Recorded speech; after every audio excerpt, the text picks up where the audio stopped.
It's Discover Tech. We're back. On the last episode, we touched on how technology is reshaping the way we entertain ourselves, specifically with VR, augmented reality. And that was a really fun episode. So if you haven't checked it out, go watch the last episode after this one.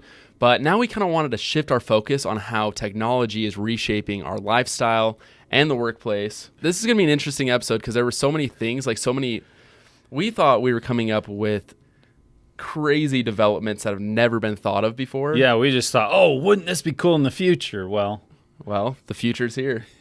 No pun as intended. we say. Yeah, seriously. You think that you know about technology and what's possible, and you don't until you study for a show. Right. Yeah, definitely. Yeah, the sky's really the limit. Something that was really mind-blowing is when Thomas showed me that they're actually doing remote surgeries, which I think is really scary. I wasn't sure how it was going to work until I saw the video. Yeah, it was really surprising. In January of 2019, a video was posted about the world's first organ surgery performed in China. The surgeon was 30 miles away. And so he had these robotic arms, and he had this headset on, and he had a 0.01 millisecond delay. So he's using a 5G connection. So you can't have a delay. That could be because he was peeling back little layers of skin and tissue. And so, but yeah, they were able to, and it was on a mouse, I believe, but they removed the liver. And they did it. He was 30 miles away. But since then, in fact, this technology has been around since 2012. I watched a video, and it actually showed in the flesh 4 different needle arms going into this flesh. Is a little disturbing to watch. But so this is definitely technology that is here and has been here. Yeah, I think it can be really cool because you can put less experienced surgeons pretty much in the same room as someone that's been doing it for years and years. Right. So if you don't have a person with experience on hand, you can have someone in another country helping you out with a surgery, which I think is really cool. But at the same time, when I first heard about this, I thought it was really scary. Like, imagine going into an open heart surgery and all it is just machinery. There's no one in there. Well, you wear glasses. Like, would you do a LASIK surgery remotely? There's no way. Honestly, I don't know if I'm going to do a LASIK surgery normally because getting pins in my eyes, that's... What if the price was like half of what it normally is or a third because they could do it more, financially it'd be easier? That would definitely have you thinking a little bit. I would have to have someone in the room like watching over it, though. I don't think I could go in a room with just machinery. Oh, I'm sure they don't put you on a conveyor belt. There'd always be like medical professionals, but yeah, you'd have the guy or lady that's doing the surgery right there 30 miles away or 100 miles away. Or thousands of miles away. With 5G, who knows what it could do, but... Yeah, the sky's the limit. Well, one thing that I keep thinking about is obviously humans make mistakes. They can make vital mistakes when it comes to one of those major surgeries, but I feel like machinery has the potential to make even bigger mistakes. Oh yeah, like you're not just going to completely just cut up a person, which malfunctions do happen. Well, hey, I just thought of something. What if you work in a morgue?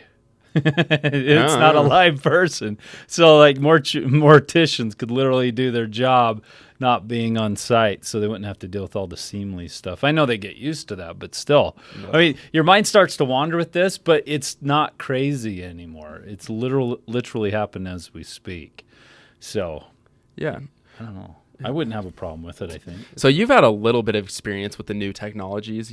You had shared with me that you had physical therapy over VR. How was that experience? Yeah, well, I got in an accident a couple years ago, so after each session of doing the stretches and all that, and I don't think, I don't want to say anymore that technology will never replace this person, but I think you'll always need a doctor to take care of you personally. But after each session of physical therapy, like they would do a 15-minute VR meditation session, which would get your body to calm down, get you in a restive state. And so when you left, you felt like $1 million, both physically and mentally. But when they put that headset on me the first appointment, the first session, I was like, oh my gosh. Did it almost feel like a ripoff? It felt like we're paying just to sit on VR, but it was freaking awesome way to get my mind straight after I'd gotten my body straight, so to speak. And I could pick different spots in the real world where they had pre-recorded footage, but I could go to that spot, like a meadow in, I think Denmark was one, and I would just meditate. And then the voice would come in.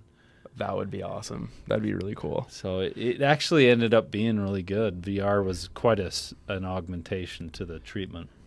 Hey, so you said that doctors could never be replaced. I'm not going to say that. I think anybody could be replaced because, because I was thinking about it. I'm like, oh yeah, maybe we need it for like the personalization, like everyone's different. But then again, we're having a lot of data collected. So I think they could even make personalized workouts or whatever for each and every person. Well, speaking of personalized, let's get personal. Let's get personal. Let's talk about dating. You had some points earlier about social relationships and how that well, we talked about the flight simulator. Which Microsoft. We talked about that, which could get someone prepared to fly a plane. But what if you could do simulations for like any social interactions? Because a lot of people, especially now, I feel like they say we're more connected with our phones, but I think we're a lot less connected. So a lot more people have social anxiety. So I think a good practice to go on this hot date would to go through a simulator first. And I was thinking what would be great is if they put you in the most uncomfortable situations, like the worst case scenarios. And so you just get that out of the way and you're prepared for anything. Well, I don't know. I'm older than you, but I remember Star Trek The Next Generation. I think my favorite episodes were with the holodeck. Have you ever heard of the holodeck? I haven't heard of the holodeck. So they had this special room where the officers or the members on the Starship Enterprise would go in and they would do these scenarios, historical scenarios. They'd act out these, and it was such advanced technology that it looked like they were really in a saloon or in a war or whatever. So it was a kind of a cheap way for a TV show to say, hey, we have this hi-fi text series where they're out in outer space, but we want to create stories that people can relate to. It was really quite ingenious. But they had all these episodes where the characters, even though they lived in the future, would use the holodeck technology to reenact historical things we know about in our world. Which would also be fun. Oh, it'd be a blast. I think that'd be really cool. Like going to like this, maybe the Civil War or the Revolutionary War, what the data they have, like go participate. Well, all the time my dad said, I think I would have fared a lot better as a pioneer, just being able to take care of myself. But I think it's a lot easier said than done. So if we had the ability to actually put ourselves in those situations, be like, you know what, we actually have it pretty good. What about dating? What simulations are you talking on there? Because you brought that up too. As far as dating, I think just going to a dinner. Yeah. Oh, that's weird to think about. Well, I guess this you would be Skype that, or you can Zoom together eating, but I was not just gonna the same thing. No, I was gonna say with like not a real person. Oh, it's like a fake. Yeah, so it's a date simulation before I go on the actual date. Yeah, have an AI technology where it simulates, like that movie Her we talked about, where Joaquin Phoenix is interacting with the AI and he kind of falls in love with Scarlett Johansson's voice.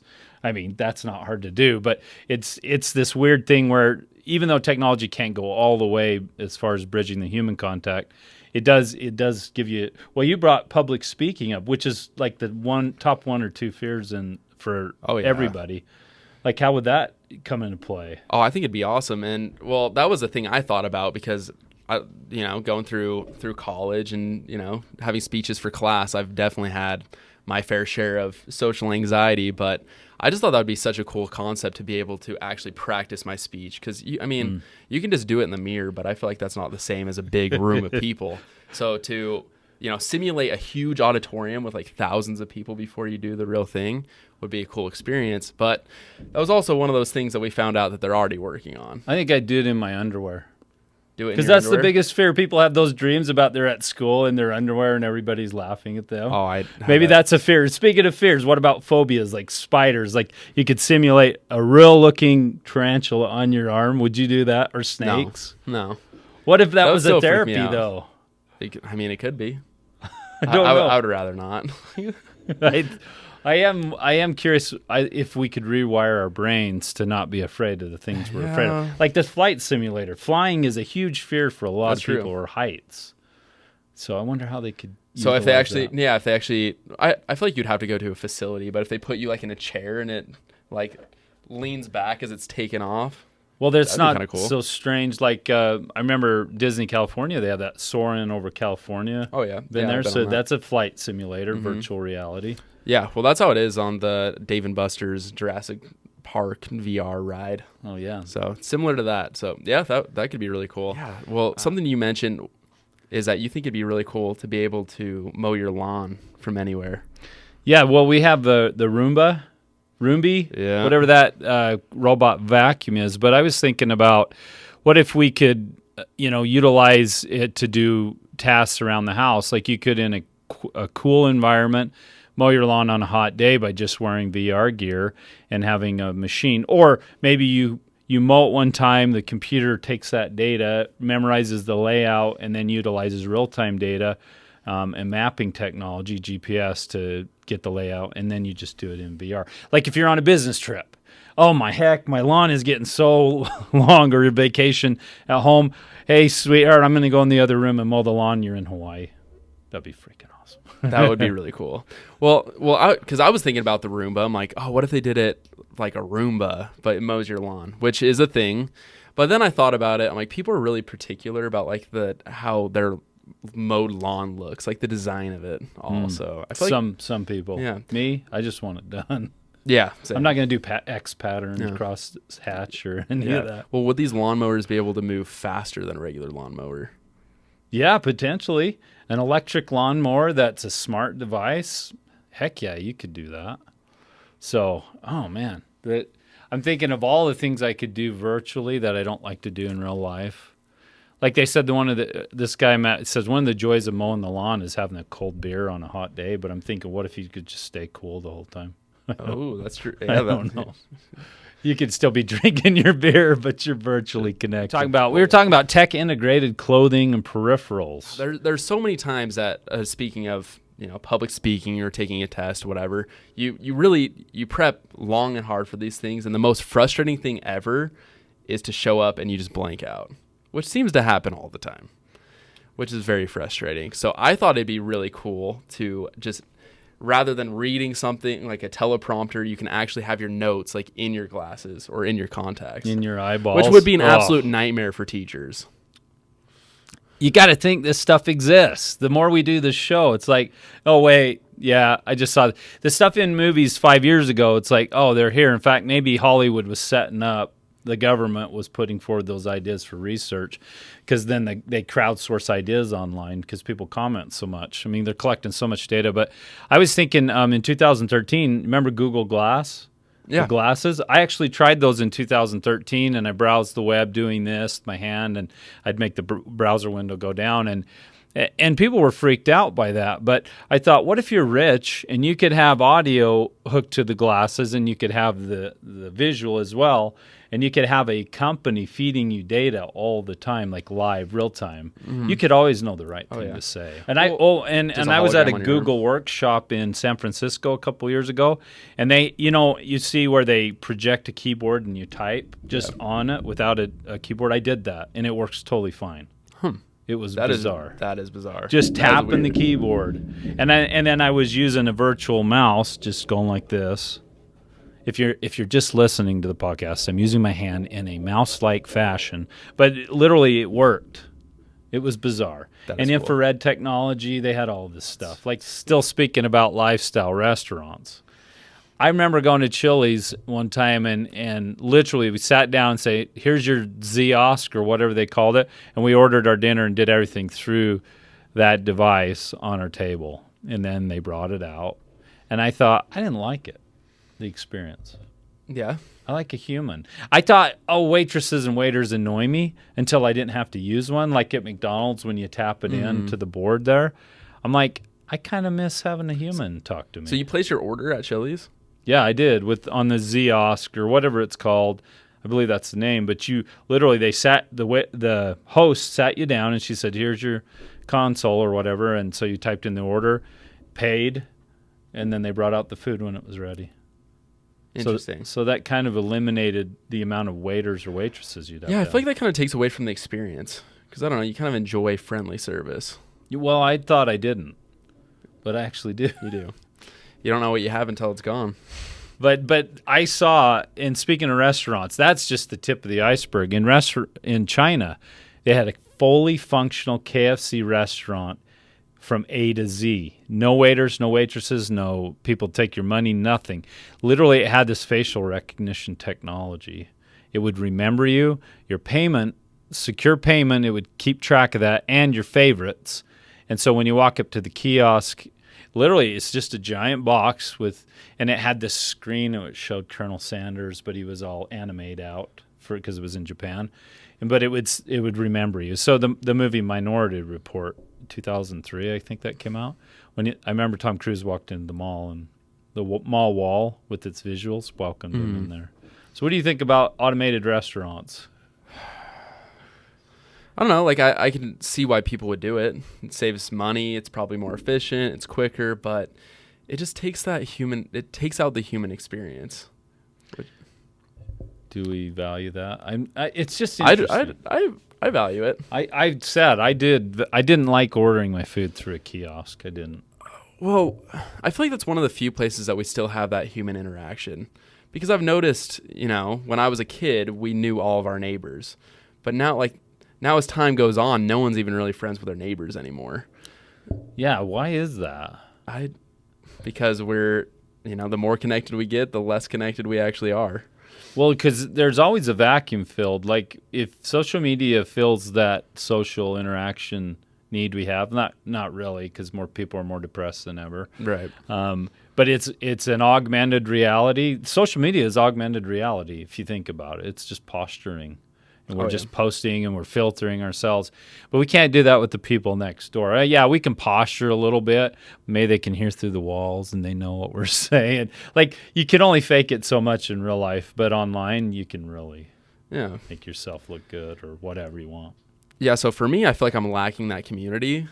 And so you almost get that when you go to the convenience store or the restaurant. Like the gas station I always go to, like me and the lady that works there, like we've got like a relationship, and it's cool. So I think it'd be sad to see that go. But then again, when you go to like the car lot, you kind of don't want to deal with salespeople. You just want to look. And so CarMax and other, buy online sites are big, but it's like there's certain industries where I'm totally fine dealing with the flesh and blood human. Yeah. And in a way, when you go to buy a car, it's almost kind of fun to have that competition. Like, oh, you can't get me.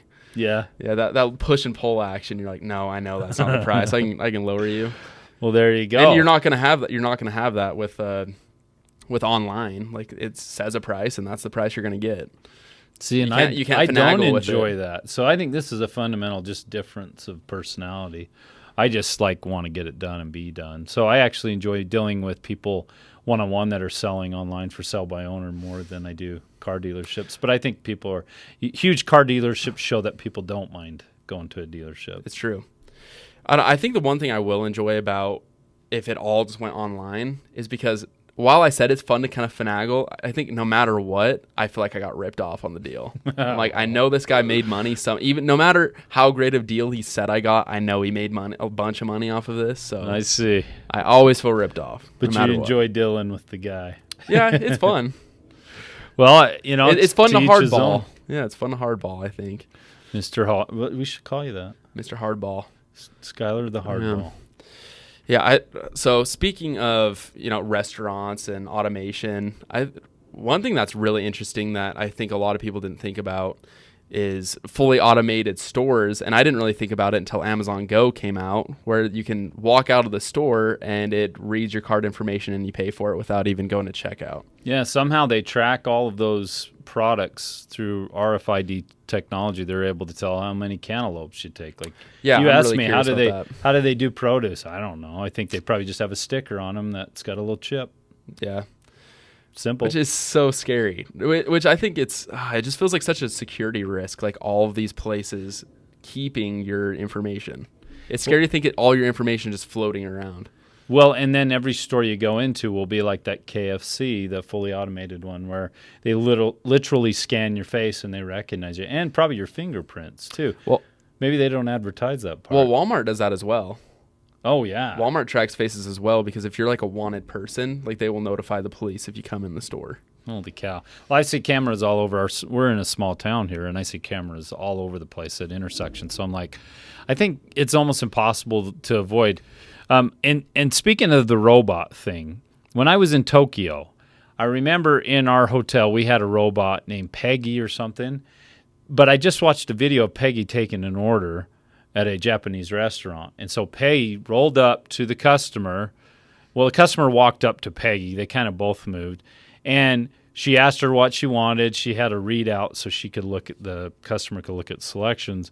And she literally the robot did the entire conversation. In fact, said, "We want to process your card ending in number 8724," or whatever the card was, that we have on file. Do you authorize this transaction? So I'm like, literally, the robot knew everything, including payment information. That's a little freaky to me. I don't like it. I like cash, so I'm old-fashioned, I guess. But in reality, everywhere we shop probably has our information somewhere. Sure. So it probably has already happened, but it is scary that they have it ready to go and can just use it just like that at their disposal. Well, we're going to talk more about that in an episode we've been planning on social media, so stay tuned for that. But I think that's a good place to pause. Skyler, I was going to say the same thing, yeah. I'm glad we're on the same page. So, techies, the question is all this technology a nice convenience or more of an invasion of privacy, or both? Let us know in the comments, but for now, we're going to take a little break, and we're going to hop into trivia time. That's right. This is today's tech trivia, Skyler. Well, we're going to ask you 3 questions, and you're going to want to answer these because we have a giveaway. We have several great prizes that we do every month. So all you got to do is send us an email with the answers to these 3 questions. So let's get right into it. Okay, question number 1. Which car company made the humanoid robot Asimo? Honda, Mitsubishi, Toyota, or Nissan? All right, question number 2. What brand of melted candy bar led Percy Spencer to invent the microwave oven? Almond Joy, Mr. Goodbar, Baby Ruth, or Hershey's Milk Chocolate? And question number 3. The first 5 megabyte hard drive weighed approximately how many pounds? Under 250, 500, 1,000, or over 2,000 pounds? So those are our 3 tech trivia questions. If you want to enter our contest, you'll simply send your answers to trivia@infos.com. Get your answers in. Each episode we do tech trivia, you can send another entry each time. So make sure you participate because your chances of winning are very good. Welcome back. Up to this point, we've been talking about how technology is reshaping lifestyle, the conveniences, the worries that we have with security issues coming up. It makes me feel uncomfortable sometimes. Yes, it makes me feel uncomfortable as well. But now we're going to shift our focus onto how it's reshaping work. Obviously, a lot of us have thought about this with the issues that have arisen with the changes we've made since coronavirus. Yeah, since the corona. I didn't think I'd have to talk about it anymore, but we're still talking about it. It's not going anywhere. It's resurging. It's not going anywhere. But I think we all quickly found out when we started working from home the problems that come with it, specifically with communication, collaboration. I mean, it's just hard. Like we've been talking about, Slack is great, but it's hard to, I think it's hard to, it's easy to put off. Be like, oh, I could send this message. I could not.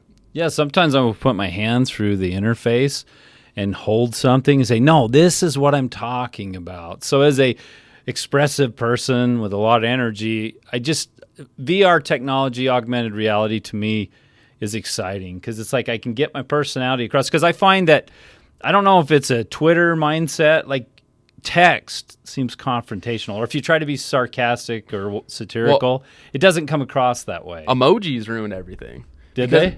I think so, because certain people I text that never use emojis, but there are people that almost always use emojis. But once they stop using emojis, you're like, they're upset. Oh, they're mad. They're mad at me. No winky? No winky? What's the deal? Or no blah? Or if you're just used to people sending emojis and someone doesn't, then you can just assume that they're upset. Well, sometimes I do. That is a good point. Sometimes I feel like if I say a joke or something like just to rib the person friendly, if I don't put that emoji, I'm like, they're not going to quite get it. Yeah. They're Not gonna, maybe emojis did ruin it. Yeah, they won't know if I'm joking or not. Ha ha, LOL. I almost hate LOL now.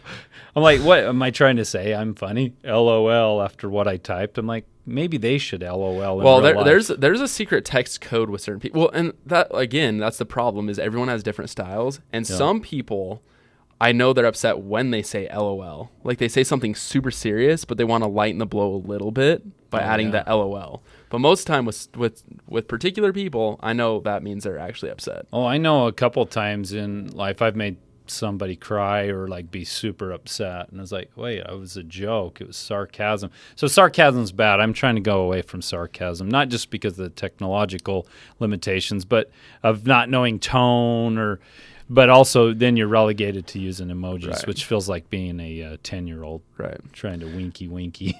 So we all found out that we've been finding out, this isn't new, that text and messaging has caused serious lapses in communication. So that's when you move over to video conferencing and Zoom. But for me, even if you use Zoom and you're trying to collaborate, once you start actually working on projects, it still feels like a solo project. And I do zone out. I admit I've been to a lot of Zoom meetings for business and church, and I start to zone out after about 10, 15 minutes. I know chambers of commerce and companies, they're all having these Zoom meetings, and I've heard multiple people say they're zoomed out. Not that Zoom's not a great technology. It is. It's fantastic. In fact, during coronavirus, its stock price went through the roof. But the point is, staring at a flat screen gets old. So new alternatives are not only coming, but they're here. Yeah, definitely. I think some people thought that Zoom would be the fix. It'd be the cure for us not being person to person, but I think we all know it was fix. It was a fix, but there's a better fix, and that comes with VR. Yes. And so we were doing our research, and I came across things that people are creating virtual reality meetings, which is incredible. Like I wasn't sure exactly how it would work, but it literally shows you being in the room with people, which I think would be a lot better. Again, it's still not the same person to person, but at least you feel like you're in the room together. Well, the nuances of body language, you can see that on a flat screen, but when someone's rendered in essentially 3D, we watched a video where this company had developed, and it's just like Ready Player One, that movie, or the books where you put on a headset. Literally, that's it, VR goggles. But it's augmented reality, meaning it keeps your room in view, but it puts that person across the table. So its camera system somehow anticipates the entire space. So you can literally put like sticky notes in the air, and both parties can see it regardless of where they're located. It's fascinating. Yeah, it is really cool. Being able to put your notes like on the bulletin board in this virtual room, you can show, so you pretty much can put like what you're looking at on your computer on the middle of the table so everyone can read the same article. I thought that was really cool. Or you could actually put tools on the table and everyone can see it. And for something to actually be in front of you, I think is huge compared to just, oh, look at this on my screen. Oh, I can see, I never thought of this, applications for lawyers. Now think about someone wants to remain anonymous. Well, you physically meet with a lawyer who's wearing the headset and their client's there in the room. But if you don't have the headset on, you can't see them. I could see that being like custody battles where there's tons of emotion.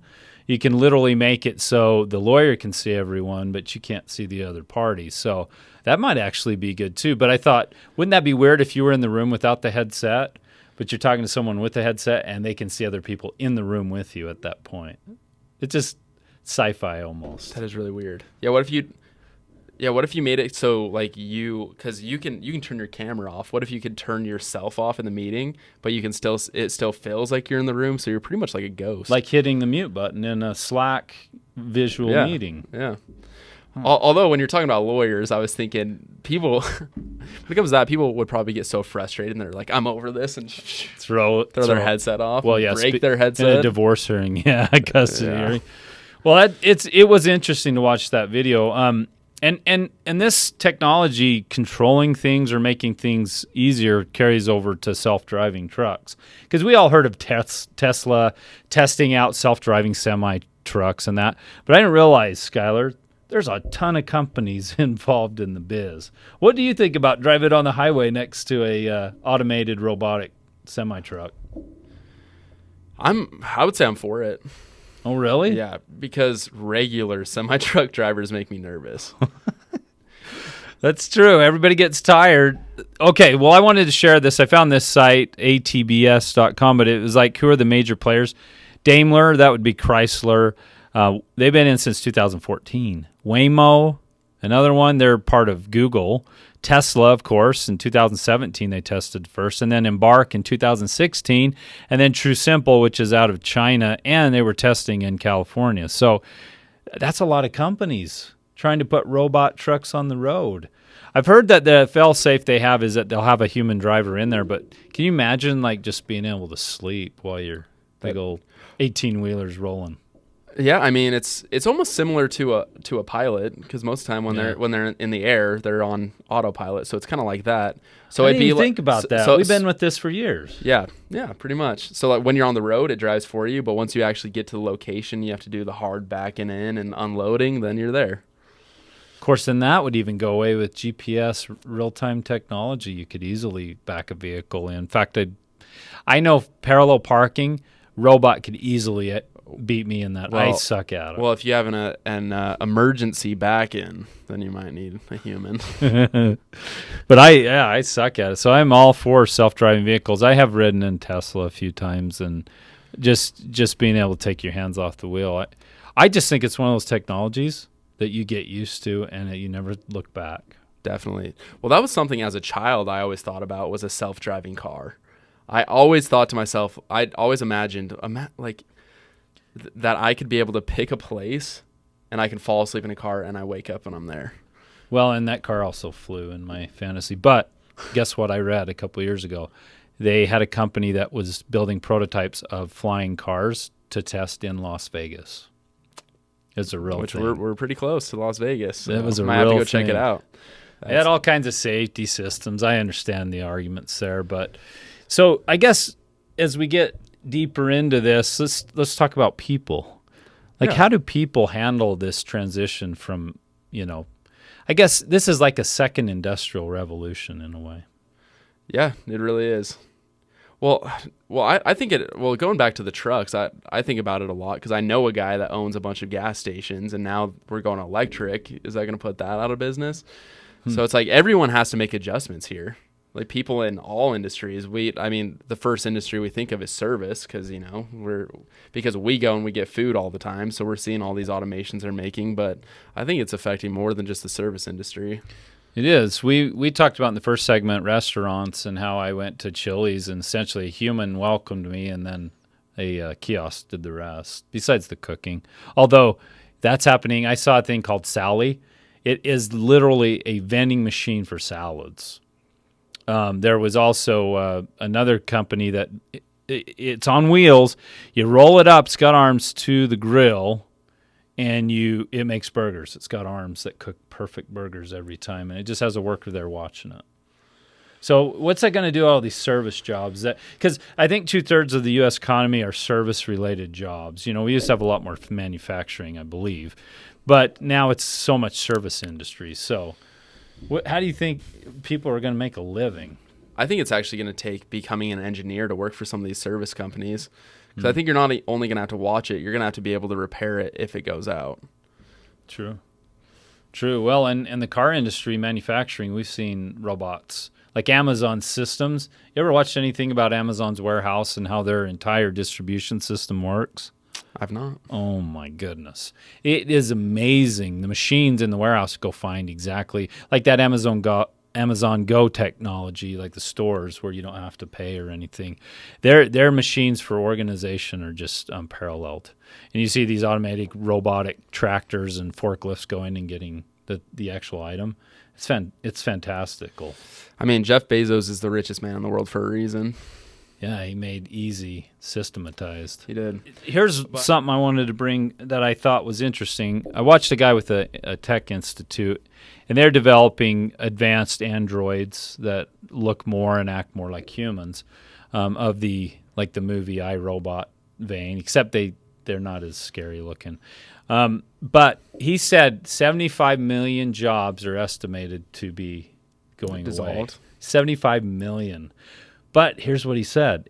In conjunction with that, 133 million new types of jobs or new jobs are coming. And there are huge numbers of jobs that don't exist yet. And I was like, how's that possible? So maybe it's like the first, as I said, industrial revolution. Wagon wheel makers, there might be a few out there, antique shops, but that went away, yet that didn't cause a huge segment of our today's economy not to function. Doesn't have any relevance anymore whatsoever. Yeah, I think to hear that we're going to lose 75 million jobs, that sounds really scary. But I think the silver lining of all of this, and this has been the silver lining throughout time, as we advance in technology, we just have to advance as people as well. So as the technology levels up, we have to level up along with the technology. Yeah, it's really quite a game analogy language you just used, but it's true. Like everything being electronic and digital, it really is that mindset you come out of the womb, being able to use peripherals, almost use phones and that. Like little 1-year-olds can operate iPads, which 10 years ago that was unheard of. I see 80-year-olds at church pulling out their iPads, and I'm thinking, well, geez, to a certain point, we're all millennials now. We all want instant data, instant answers, relevant data, of course, and so even our seniors they're plugged in. Yeah, I think everyone's becoming millennials because you're even seeing with older people, like they start getting likes on their pictures and they really start to like that dopamine hit. So we're all dopamine addicts, yeah, and it's nothing changes as life goes or time goes on. It doesn't improve your life. It doesn't make you happier to get constant dopamine. It's just like a real drug. So, but I thought that was interesting. He said like almost double the jobs will come in. But he said that the key to that were tasks. You need to look at the process. There will be more people to analyze and to look over individual tasks that the robots handle the entire process of. This is a weird thought, a weird way to look at it. Maybe at one point, maybe it does turn into iRobot because it's almost like we're working for the robots. Who's working for who? I don't know. Well, we know that humans came first. The chicken and the egg. We know that humans came first. But yeah, I always don't worry about that stuff too much as far as there not being work. I just think it will change. Do you think it will be like? Do you think we'll be like the opposite to the other extreme, WALL-E? Where the people are in hover chairs drinking Slurpees all day? That's impossible because I think, well, first of all, I think people have too much pride. Like I think some people would love to just sit at home all day and not have to do anything. But I think most people do. Some people do, but some people have pride. They want to leave a legacy behind, so they're not going to be okay with that. And also, the people who are working their butts off and making all these things possible are not going to be okay with people doing nothing and just taking all the benefits without having to give anything up. Well, think about this. Like in our modern day technology, treadmills, all these indoor products, in fact, treadmills that are smart treadmills, which can have you run anywhere in the world, GPS-wise. In the state of Utah, in 1972, I believe the St. George Marathon came in. You know how many marathons were in the state? How many? 2. Oh. You know how many there are now? Over 40. As I was told. So apparently people aren't running less. There's far more in and extreme, trail running competitions and Ironman triathlons have just proliferated. So people aren't settling down. In fact, obesity rates are starting to come down. So I think it's like anything, technology and food production. It was like a Pandora's box, but now people are like, yeah, I want things that are not so modified, things that aren't, Frankenfood. I want things that are more natural. And so you see this push back towards more of a natural state. And so I don't know. I don't get too afraid for the future because humans never change. Not really. Yeah, we'll work it out. And also, I think eventually if technology took over all of the jobs, then who's going to buy the product? And no one's going to give out their product for free. Never, because this is a capitalist society. We think we're far too rooted in it. Yeah, it's like we do want the lowest price, most convenient, and we want the best value. So it's like that's at the root of the American experience. So I don't see that going away anytime soon. In fact, who knows? Maybe all this will lead us to a society or a country of superhumans. We'll see. We will see. Well, I don't know if you've heard, but Elon Musk is working on a chip that they would actually install in your skull. And what would they do with said chip? Well, it would fix deficiencies like sight, hearing.